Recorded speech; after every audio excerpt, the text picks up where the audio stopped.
Hello friends, good morning. So पिछली class में हमने पढ़ा था ऑपरेशन मैनेजमेंट की डेफिनेशन, और आज हम पढ़ेंगे इसके 5 पीस। ठीक है, कि 5 पीस ऑफ प्रोडक्शन मैनेजमेंट की प्रोडक्शन मैनेजमेंट में 5 पीस कौन सी हैं जिसकी मदद से जो प्रोडक्शन मैनेजमेंट है वो अपना काम एफिशिएंटली और प्रोडक्टिवली कर सकती है। ठीक है, तो पहला है प्रोडक्ट।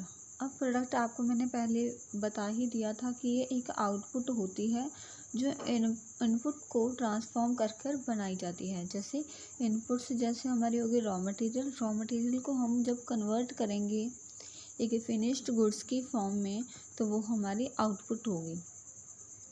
दूसरे नंबर पर है प्लांट, कि जहाँ पर जो हमारा प्रोडक्ट है वो बनेगा वो लोकेशन। ठीक है, लोकेशन और लेआउट के जहाँ पर वो प्रोडक्शन का काम होगा।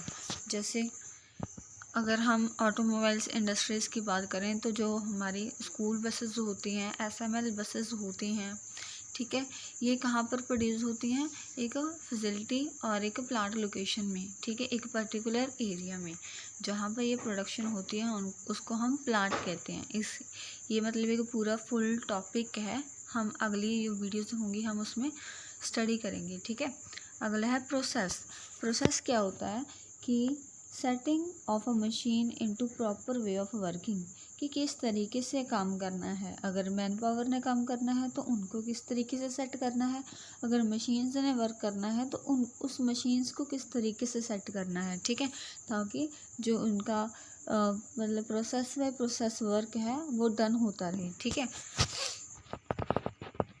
उसके आगे है program machines scheduling for work, कि मशीन्स को शेड्यूल करना, सेट करना वर्क के हिसाब से। ठीक है, उसको हम प्रोग्राम कहते हैं। प्रोसेस मीन्स कि एक प्रॉपर वे में उनको सेटअप करना, कि यहाँ पर ये वाली मशीन आएगी, यहाँ पर ये वाली आएगी। ठीक है, जैसे हम कहते सबसे पहले अगर हम फॉर एग्जांपल लेके चलें, कोई हमारी एफएमसीजी गुड्स वगैरह होती हैं, फॉर एग्जांपल कुरकुरे हो गई, चिप्स हो गई, तो उनकी प्रोडक्शन कैसे होती है? जैसे सबसे पहले उनके लिए पोटैटोस वगैरह चाहिए होते हैं। ठीक है, और उसके आगे उनको वॉश करना होता है, फिर उसको कटिंग करनी होती है उसकी। ठीक है, स्लाइसेस में, फिर उसको क्या करते हैं वो बॉईल वगैरह या फिर क्या बेक करते हैं। बेक करने के बाद उनको एक मशीन में डाल दिया जाता है, यहाँ पर उनको मसाले वगैरह लगाए जाते हैं। उसके बाद पैकिंग वगैरह का काम। सो इस तरीके से जो प्रोसेस बाय प्रोसेस किस मशीन ने काम करना है, पहले तो उसको सेट करना। जैसे पोटैटो वाली में आ जाएगा कि हम जैसे पोटैटोस वगैरह के चिप्स वगैरह कुरकुरे वगैरह बनाते हैं। ठीक है, तो सबसे पहले हम क्या करेंगे, वॉशिंग वाली मशीन लगाएंगे कि जहाँ पर पोटैटोस वॉश हों। दूसरे नंबर पर कि जहाँ से जो वो पोटैटो वॉश हुए हैं उनको आगर लेकर जाएं, ताकि उनकी जो पील वगैरह है उसको उतार दिया जाए और फिर उसके स्लाइसेस में कटिंग हो। ठीक है, जैसे आपने चिप्स वगैरह देखी हैं, लेस वगैरह देखी हैं, तो वो उस तरीके से, जिस तरीके से मतलब किसी एक पर्टिकुलर वर्क को डन करना होता है, उसको हम प्रोसेस कहते हैं। प्रोग्राम मीन्स कि मशीन्स को उस काम में लगाना। ठीक है, कि ऐसे ही काम करें। दूसरे नंबर पर आ जाता है people, customer, employees, workers etcetera. People में कौन आ जाते हैं? जैसे कस्टमर, कि जो वो थिंग्स, वो गुड्स, वो आउटपुट्स खरीदेंगे। एम्प्लॉयज़, जो उस ऑर्गेनाइजेशन में काम कर रहे हैं। ठीक है, एज अ कुछ भी कह लो, जैसे कोई वहाँ पर एम्प्लॉय होते हैं जो एक ऑर्गेनाइजेशन में काम करें उनके लिए, उनके बेटर के लिए, उनके ऑर्गेनाइजेशन को डेवलप करने के लिए। ठीक है, वर्कलोड को कम करने के लिए। और वर्कर्स होते हैं कि जैसे मैन पावर वगैरह हो गई। ठीक है, जो वहाँ पर एक तरह के प्रॉपर काम के लिए वेजेस पर, सैलरीज पर रखे होते हैं। ठीक है, तो एम्प्लॉयज़ एंड वर्कर्स वैसे सेम है, लेकिन थोड़ा थोड़ा सा डिफरेंस है इनमें। ठीक है, तो भी एक बार दोबारा हम याद कर लेते हैं कि 5 पीस ऑफ प्रोडक्शन मैनेजमेंट क्या है। ठीक है, सबसे पहले है प्रोडक्ट, आपको पता है आउटपुट जो ऑब्टेन होती है। प्लान, कि जहाँ पर वो वाला प्रोडक्ट है जो वो बनेगा। ठीक है, किस तरीके से उसकी प्रोडक्शन होगी। दूसरे नंबर से प्रोसेस, कि मशीन्स वगैरह का वर्क को किस लेवल पर सेट करना है उन्होंने, कि स्टेप बाय स्टेप उसका काम होता रहे। प्रोग्राम होता है कि मशीन्स को जिस हिसाब से उन्होंने शेड्यूल किया है उस हिसाब से मशीन में जो हमारी मशीन्स हैं वो वर्क करें। और लास्ट वन इज पीपल क्या होते हैं, हमारे कस्टमर हो गए जो वो गुड्स को खरीदेंगे, ठीक है। एम्प्लॉयज़ एंड वर्कर्स हो गए जो उस गुड्स को प्रोड्यूस करेंगे और कस्टमर तक पहुंचाएंगे, ठीक है। नेक्स्ट है functions of operation management. Operation management के काम क्या हैं? सबसे पहला ऑपरेशंस प्लानिंग करना, ठीक है, कि ऑपरेशन क्या होते हैं, प्रोग्राम्स कह सकते हैं हम, वर्क को छोटे छोटे टुकड़ों में डिवाइड करना, ठीक है। कि जैसे मैंने आपको ये पीछे कुरकुरेज वगैरह की FMCG वगैरह गुड्स की जो एग्जांपल दी है उसमें से उन्होंने क्या किया है कि जो उनका सारा चिप्स लेज वगैरह बनाने का प्रोसेस है उसको उन्होंने छोटे छोटे पार्ट्स में डिवाइड कर दिया कि पहले वॉश होंगे, फिर उसकी पीलिंग की जाएगी, फिर उसको वो स्लाइसिंग वगैरह करेंगे। सो ये क्या है, ऑपरेशन प्लानिंग है कि किस तरीके से जो काम है वो होगा, ठीक है। और इसमें और क्या आ जाता है कि मेंटेनेंस एंड रिलायबिलिटी, ठीक है। ये सेकंड फंक्शन है इसका कि जो हमारी ऑर्गेनाइजेशन होती है वहाँ पर प्रोडक्शन मैनेजमेंट या ऑपरेशन मैनेजमेंट बेसिकली क्या करती है कि मेंटेन करती है कि जिस मतलब जो उनकी थिंग्स हैं जिससे वो प्रोडक्शन करते हैं, जैसे मशीन्स हो गई, मैन पावर हो गई, इलेक्ट्रिसिटी हो गई, इन सारी चीज़ों का ध्यान रखना कि किसी भी चीज़ में कोई दिक्कत ना आए। क्योंकि अगर किसी एक पर्टिकुलर मशीन में भी अगर ऑर्गेनाइजेशन में ख़राबी आ जाती है तो उससे पूरा प्रोडक्शन यूनिट है, जो पूरा प्रोडक्शन सिस्टम है, उसे इफेक्ट पड़ता है, ठीक है। तो मेन है कि मेंटेनेंस एंड रिलायबिलिटी होनी ज़रूरी है कि मशीन्स हैं जो हमारी गुड वर्क हों, कि अच्छे से काम करती हों। दूसरे नंबर पर ऑपरेशन मैनेजमेंट का काम है कॉस्ट कंट्रोल करना। कॉस्ट कंट्रोल मीन्स टू से to reduce the amount of expenses in production, कि जो हमारी प्रोडक्शन है उसमें हमने जो एक्सपेंसेस हैं हमारे उनको कम करना, उसको हम कॉस्ट कंट्रोल कहते हैं, ठीक है। बेसिकली जैसे रॉ मटेरियल में हो गया कि हम रॉ मटेरियल कम जो हमारी प्राइस होता है उस पर ख़रीद कर और अपने प्रोडक्शन में लगाएं, लेकिन ये ध्यान रखें कि हमारी जो क्वालिटी है उसमें कोई फ़र्क ना पड़े, ठीक है। उसके आगे है प्रोडक्शन कंट्रोल, कि प्रोडक्शन पर कंट्रोल करना। अब हमने ऑपरेशन प्लानिंग भी कर ली, मशीन्स की गुड वर्किंग भी देख ली, कॉस्ट कंट्रोल भी देख लिया कि कॉस्ट कंट्रोल में क्या होता है कि बेसिकली एक्सपेंसेस को रिड्यूस करना होता है, ठीक है। एक्सपेंसेस होते हैं खर्चे। और प्रोडक्शन कंट्रोल क्या होता है, to have an adequate control over various production processes is another function of production management as well as manager as well as operational manager, कि प्रोडक्शन को कंट्रोल करने का काम ओनली प्रोडक्शन मैनेजर का नहीं, ऑपरेशन मैनेजर का भी होता है, ठीक है। इसमें क्या है कि जैसे मैं आपको अगर फॉर एग्जांपल बताऊं कि प्रोडक्शन पर कंट्रोल कैसे कर सकते हैं, कि जैसे कस्टमर की डिमांड या फिर कह लो कि मार्केट में ज़्यादा ज़रूरत नहीं है किसी प्रोडक्ट की, सिर्फ हम कह सकते हैं फॉर एग्जांपल कि 100 पीसेस की ही ज़रूरत है, ठीक है। अब 100 पीसेस की ज़रूरत है, कम से कम चलो हम 150 जो है हमारे पीसेस हैं वो तैयार कर लेंगे। लेकिन अगर यही हम ये देखें कि हमारी तो डिमांड है, हमारे तो जो प्रोडक्ट हैं वो सेल हो जाएंगे और हम 300 से 1000 के रेंज में जो हमारे प्रोडक्ट हैं उसकी जो प्रोडक्शन है वो कर लें, लेकिन डिमांड ओनली 150 की है, तो ये वाले जो मतलब हमने एक्सपेंसेस लगा, मतलब वैसे तो इस पर एक्सपेंसेस भी हुआ है, हमारे खर्चा भी आया है, लेकिन ये क्या है, हमारी ओवर प्रोडक्शन है जिसका अभी तक हमें कोई बेनिफिट नहीं है, क्योंकि जितनी डिमांड थी हमें उतनी ही जो हमारी प्रोडक्शन है वो करनी चाहिए थी, और ये ओवर प्रोडक्शन है जिसकी वजह से ऑर्गेनाइजेशन को जो उसकी कॉस्ट है उस पर भी नहीं वो कंट्रोल कर पाएगी, और जो उसके एक्सपेंसेस हैं उन पर भी नहीं, ठीक है। तो इस पर क्या है कि उसको कॉस्ट ज़्यादा आएगी, वो कॉस्ट कंट्रोल नहीं कर पाएगी, एक्सेस में जो इन्वेंट्री है उसको संभालना उनके लिए मुश्किल हो जाएगा, ठीक है। तो different different factors, different different reasons होंगे फिर इस प्रोडक्शन को जो उन्होंने ओवर में की है उसको संभालने के लिए।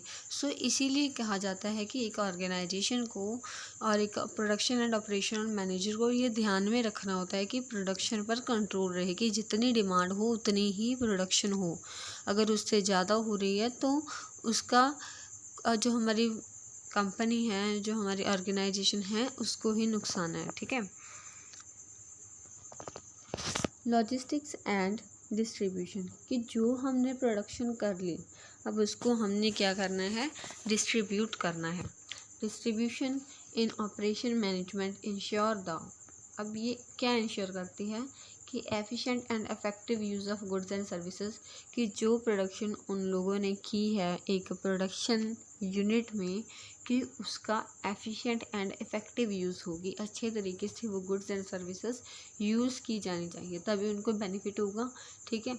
Involve selection of goods transport method, कि इसमें क्या आता है, लॉजिस्टिक्स एंड डिस्ट्रीब्यूशन में एक मेन काम क्या आएगा कि जिस तरीके से हमने गुड्स एंड सर्विसेज लोगों तक पहुंचानी है, कस्टमर तक पहुंचानी है, ठीक है, उसमें मेन क्या है कि ट्रांसपोर्ट मेथड, कि किस तरीके से आप पहुंचा रहे हो, आपके रूट्स वगैरह क्लीन होने चाहिए, आपका वे ऑफ ट्रांसपोर्टिंग कि आप किस जरिए से by route, by air, by land, ठीक है, जैसे भी कर रहे हो आपका मेथड ठीक होना चाहिए कि आपकी जो प्रोडक्ट हैं उनको किसी भी तरह का नुकसान ना हो, वो डिफेक्ट ना निकले, ठीक है।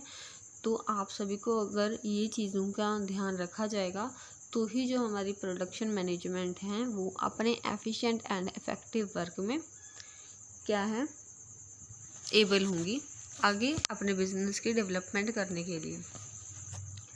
Managing warehousing ensure timely delivery, कि वेयर हाउसिंग क्या होते हैं, जहाँ पर हमने डिमांड के मुताबिक, जो हमारे कस्टमर की डिमांड है उसके मुताबिक कोई भी उनके प्रोडक्ट वगैरह रखी होती हैं, उसकी क्या करना है, उसको मैनेज करना है, ठीक है। और ये भी इंश्योर करना है कि ये वाले प्रोडक्ट टाइमली डिलीवर हो जाएं कस्टमर तक, ठीक है।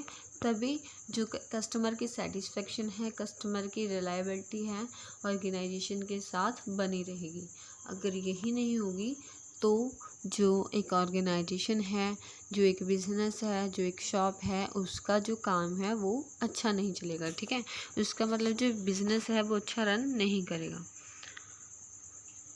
क्वालिटी एंड क्वालिटी कंट्रोल, सबसे पहले मतलब ये भी एक ऑपरेशन मैनेजमेंट का काम है, फंक्शन है कि क्वालिटी पर ध्यान देना और क्वालिटी कंट्रोल पर। क्वालिटी पर ध्यान देने का मतलब ठीक है हम अपनी कॉस्ट रिड्यूस कर रहे हैं, प्रोडक्शन कंट्रोल कर रहे हैं, लेकिन हमें ये भी ध्यान रखना है कि हमारी वजह से जो रॉ मटेरियल वगैरह हमने यूज़ किया है, जो मटेरियल हमने प्रोडक्शन में यूज़ किया है, जिस मेथड्स का हमने उपयोग किया है अपनी प्रोडक्शन में, कि वो किस तरीके के हैं, क्या वो बेनिफिटेड हैं, ठीक है, क्या वो एक तरह से कह सकते हैं कि किसी कस्टमर के लिए सही हैं वो, ठीक है। और इसमें क्या होगा क्वालिटी और क्वालिटी कंट्रोल में, कि क्वालिटी मैनेजमेंट में तो मैंने आपको बता ही दिया कि रॉ मटेरियल वगैरह जो अच्छा यूज़ किया होगा तो उसकी क्वालिटी भी ऑब्वियसली अच्छी होगी। क्वालिटी कंट्रोल मीन्स कि अगर हमारी जो क्वालिटी है वो ख़राब चल रही है और हमारी जो बिज़नेस है उसमें डिक्लाइन आ रहा है, तो उसका मेन कारण क्वालिटी ही होगा। क्यों, अगर हमारे प्रोडक्ट की क्वालिटी अच्छी नहीं होगी, प्राइजेस प्रिवेलिंग नहीं होंगे, ठीक है, तो वो क्या होगी, हमारे बिजनेस को इफ़ेक्ट करेगी, ठीक है। जैसे quality is a main M of production unit, कि एक प्रोडक्शन यूनिट का मेन एम क्वालिटी पर ही होता है, जिसकी वजह से उनकी जो बिजनेस की एंटिटी है वो बनी होती है। To ensure product and services meet a certain quality standards, it involves inspection, testing and implementing continue programs like six sigma total quality management techniques, ठीक है। कि क्वालिटी एंड क्वालिटी कंट्रोल के लिए ये तो हमको पता चल गया कि ये एक मेन एम है किसका, प्रोडक्शन यूनिट का।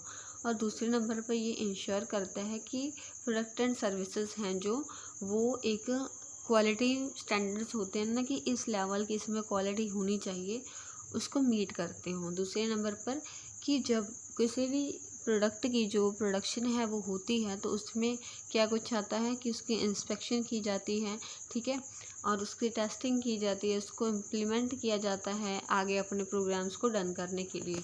अब ये सब कुछ क्यों किया जाता है? क्योंकि ये एक प्रोडक्शन प्रोसेस कह लो कि एक प्रोडक्शन प्रोसेस है कि अगर किसी प्रोडक्ट को प्रोड्यूस करना है तो उसकी हमने इंस्पेक्शन, टेस्टिंग और इम्प्लीमेंटिंग करनी ज़रूरी है। अब ये ज़रूरी क्यों है? क्योंकि इससे हमें पता चलेगा कि एक प्रोडक्ट की क्वालिटी क्या है और किस लेवल तक इस प्रोडक्ट की जो सेल है, जो ग्रोथ है, वो जो डिमांड है वो जा सकती है, ठीक है।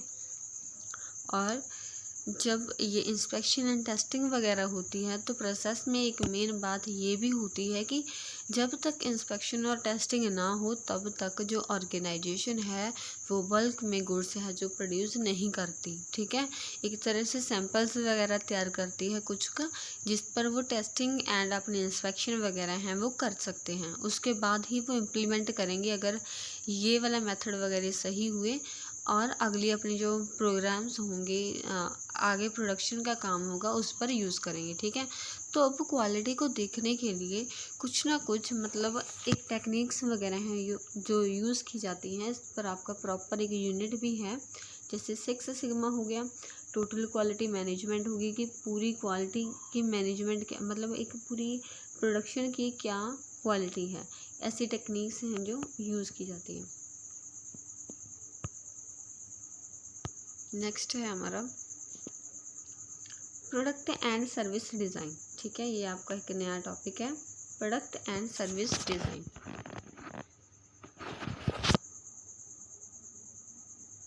कि reliable, cost efficient, attractive to customer, ठीक है। कि जो हमारा प्रोडक्ट एंड सर्विस है उसका डिज़ाइन इस तरीके से होना चाहिए कि जो उसका प्राइस है वो रिलायबल हो, अच्छा हो, ठीक है। जो प्रोडक्ट का डिज़ाइन है वो रिलायबल हो, ठीक है, कि उसमें कोई बुराई ना हो, मतलब एक कस्टमर को देखते ही वो जो प्रोडक्ट है वो अच्छा लगे। इस तरीके का आपका जो प्रोडक्ट और सर्विस का डिज़ाइन है वो होना चाहिए। कॉस्ट एफिशिएंट होना चाहिए कि जिस हिसाब से आपने उस प्रोडक्ट का जो प्राइस है वो सेट करना है उसी हिसाब से आपको उसका डिज़ाइन भी करना होगा। अट्रैक्टिव टू कस्टमर कि अगर अच्छा होगा, देखने को अच्छा लगेगा तो ऑब्वियसली है कस्टमर उसके बारे में पूछेगा, उसको ख़रीदने की पूरी इच्छा होगी उसकी और ख़रीद भी लेगा, ठीक है। सप्लाई चेन मैनेजमेंट, अब ये क्या है? सप्लाई चेन मैनेजमेंट एक इम्पॉर्टेंट ऑपरेशनल फंक्शन है। अब ऐसा क्यों है? क्योंकि जो ऑपरेशन मैनेजमेंट है ये पूरी किस चीज़ पर डिपेंड करती है? प्रोडक्शन यूनिट पर, और किस तरीके से उन्होंने अपने प्रोडक्ट एंड सर्विसेज को कस्टमर तक पहुंचाना है, ठीक है। उसमें मेन काम और मेन रूल किसका होता है? जो हमारी सप्लाई चेन होती है इसका होते हैं।